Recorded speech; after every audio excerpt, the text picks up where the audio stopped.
হজযাত্রীদের জন্য বড় সুখবর দিয়েছে জাতীয় রাজস্ব বোর্ড এনবিআর। আগামী বছর হজে যেতে বিমান টিকিট কেনার সময় আর দিতে হবে না ৫,০০০ টাকার আবগারি শুল্ক।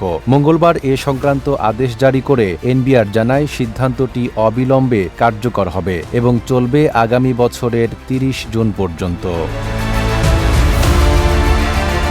জানা গেছে, হজযাত্রীদের জন্য টিকিটের শুল্ক মওকুফ এবারই প্রথম নয়। অতীতেও একাধিকবার এ সুবিধা দিয়েছে এনবিআর। সাধারণত বিমান টিকিট বিক্রির সময় ভ্রমণ কর বা আবগারি শুল্ক সরাসরি সংগ্রহ করে জমা দেওয়া হয় সরকারি কোষাগারে। তবে এবার সৌদি আরবগামী হজযাত্রীরা সম্পূর্ণ ছাড় পাবেন এই শুল্ক থেকে।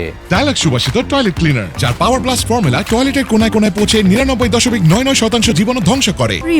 এদিকে ২০২৬ সালের হজে বাংলাদেশ থেকে অংশ নিতে পারবেন ৭৮,৫০০ জন। চাঁদ দেখা সাপেক্ষে আগামী বছরের ২৬ মে অনুষ্ঠিত হতে পারে পবিত্র হজ।